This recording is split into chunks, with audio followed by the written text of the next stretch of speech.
Pada tahun 1960-an, para ilmuwan membuktikan bahwa kecanduan bukan berasal dari zat adiktif atau zat yang dikonsumsi manusia. Untuk membuktikan ini, para ilmuwan melakukan sebuah eksperimen. Dan pada eksperimen ini, para ilmuwan menggunakan tikus sebagai bahan eksperimennya.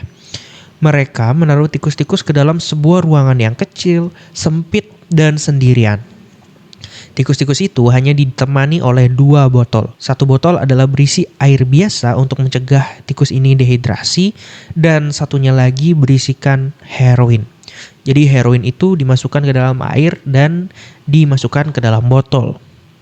Tikus itu begitu gabut, sendirian dan menderita. Dan singkat cerita, dia mulai melakukan hal yang semua kita tunggu-tunggu, yaitu mencoba botol yang disediakan. Jadi tikus itu mencoba, yang pertama adalah air yang biasa, dan yang kedua itu adalah air yang berisi heroin.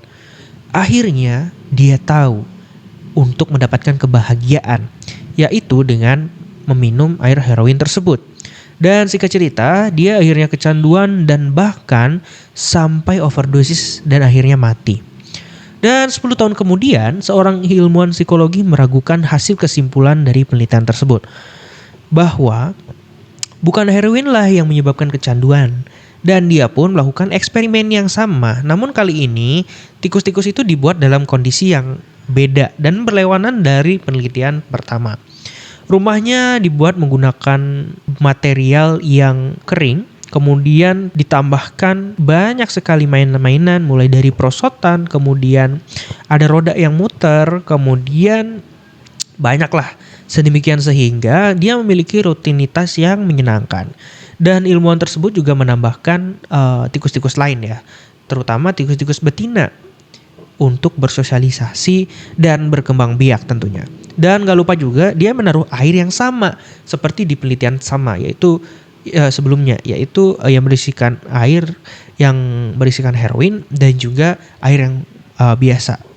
Hasilnya sungguh mengejutkan. Tikus tersebut gak pernah mau untuk minum air heroin tersebut. Sekalipun dia mencobanya dan ketagihan, dia akan berusaha untuk menahan sekuat tenaga sampai akhirnya sakau dan akhirnya dia terlepas dari kecanduan zat tersebut. Sampai di sini mungkin lo bertanya-tanya, kenapa gue diceritain eksperimen tikus? Enggak bro, tikus itu memiliki struktur otak yang mirip dengan manusia. Jadi ini bukan hanya sekedar cerita tikus, tapi ini adalah miniatur bagaimana otak manusia itu bekerja.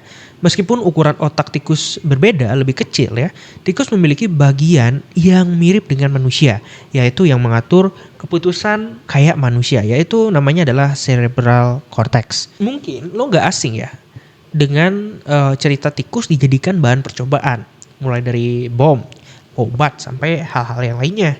Dan dari cerita tikus ini juga bikin gue sadar bro, kadang kita itu salah fokus. Kalau misalnya kita gagal PMO, kita cenderung menyalahkan diri sendiri hingga merasa tak berguna. Padahal itulah yang berbahaya, karena itu hanya akan mempertebal sirkuit otak. Gue jelasin. Otak itu adalah alat perekam yang luar biasa.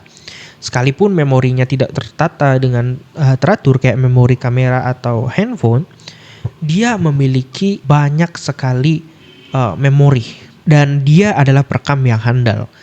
Apalagi kalau misalkan ditambah dengan emosi.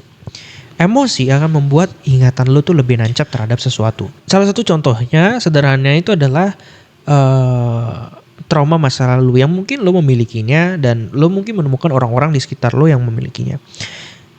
Dan itu salah satunya adalah karena emosi yang bertemu dengan pengalaman buruk, dan emosi itu akhirnya membuat lo teringat akan momen tersebut bertahun-tahun, bahkan sampai tak hingga. Balik lagi ke konteks PMO. Jadi kalau misalkan ingin terbebas dari PMO, kayaknya lo harus mulai menggunakan cara yang beda dikit lah. Apalagi buat lo yang udah PMO lebih dari 2 tahun atau mungkin udah belasan tahun menahan PMO dan berharap kebiasaan itu hilang adalah kesalahan besar. Karena dengan menahannya itu gak akan membuat PMO atau kebiasaan itu akan hilang, Dan itulah mengapa akhirnya lo masih PMO sampai saat ini. Karena masalah terbesarnya tuh bukan pada dopaminnya, tapi pada cara mendapatkannya. Tubuh itu kan, karena tubuh itu pada dasarnya membutuhkan dopamin. Dengan menahan dopamin PMO, itu nggak akan membuat lo terlepas dari yang namanya dopamin gitu. Lo hanya akan menunda PMO sebentar dan sampai akhirnya lo capek dan kembali lagi ke PMO, dan ditambah rasa bersalah yang jauh lebih besar karena lo merasa berkhianat sama diri sendiri. Jadi solusinya adalah mengganti dopaminnya dengan dopamin yang lebih sehat. Mungkin lo udah sangat-sangat klise dengan saran ini, tapi memang inilah satu-satunya cara untuk membuat lo terlepas dari kecanduan yang bertahun-tahun itu. Dopamin yang sehat itu bisa datang dari hobi, passion yang lo jalanin, kehadiran orang-orang yang lo sayangi, dan hal-hal lain yang bisa menimbulkan dopamin yang sehat. Lo bisa mencoba untuk melukis, bermusik, public speaking, atau bidang lainnya. Tapi bang, aku kan gak punya passion. Passionku kan scrolling sambil rebahan. Bro, itu bukan passion. Itu hanya pengalihan ketika otak itu gak tahu apa yang harusnya dilakukan.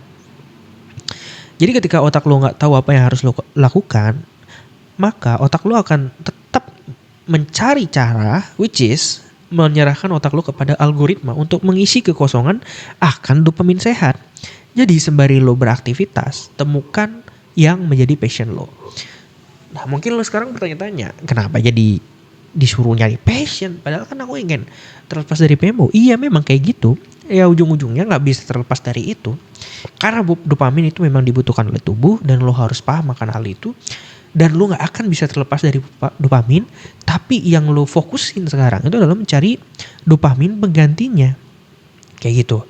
Salah satu cara untuk cari passion atau cari hal yang mungkin lo suka itu adalah salah satunya dengan lihat histori pencarian lo. Coba screenshot deh hasil yang lo cari mungkin selama 1 bulan ke depan. Terus lempar ke GPT, tanyain kira-kira volume pencarian apa yang paling konsisten yang lo cari. Atau topik apa yang paling lo interest in yang lo cari sebulan belakangan. Nah dengan lo mengetahui data ini, lo maka akan tahu kira-kira apa sih yang membuat aku penasaran hingga sampai aku mencari di Google gitu. Dan ini tuh penting supaya lo tahu gambarannya apa yang sebenarnya lo suka. Bahkan ketika tidak disuruh pun lo akan mencari hal tersebut kayak gitu. Tapi bang, gue kan mau lepas dari PMO, kenapa disuruh nyari hobi? Ya sebenarnya yang kayak gue jelasin tadi, sebenarnya PMO itu datang dari kekosongan akan dopamin, bukan berasal dari porn atau PMO itu sendiri kayak gitu. PMO bukanlah penyebab, tapi PMO adalah akibat dari ketiadaan aktivitas yang menyenangkan diri lo dan membuat lo merasa fulfill. Dan mungkin gini deh, terakhir dari gue, kalau misalkan lo masih bingung mau cari cara apapun yang bisa membuat lo terlepas dari kecanduan ini, kayaknya lo harus mulai mandi dengan air es. Ini menurutku lumayan works karena belakangan ya selama 1 minggu ke belakang itu aku udah melakukan mandi air es dan hasilnya works banget. Kita memiliki perasaan akan kemenangan di pagi hari karena kita tuh merasa udah melakukan sesuatu yang susah, dan biasanya sesuatu yang susah itu juga akan menimbulkan dopamin sehat. Dan simply that hard things you can do gitu loh. Maka setelahnya akan ada efek snowball ya. Efek snowball yang membuat lo tuh pede gitu dengan hari itu karena udah bisa melakukan hal yang susah nih yang sebelumnya nggak bisa dilakuin dan lo bisa melakukannya. Ya mungkin itu ya action plan yang bisa lo lakukan.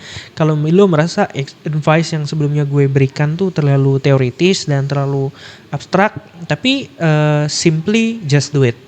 Coba besok bangun pagi kemudian mandi air es. Caranya ya gampang banget. Kalau misalkan lo nggak punya bak yang bisa diatur suhunya, lo mungkin bisa kumpulin botol-botol bekas yang lumayan gede terus masukin ke freezer.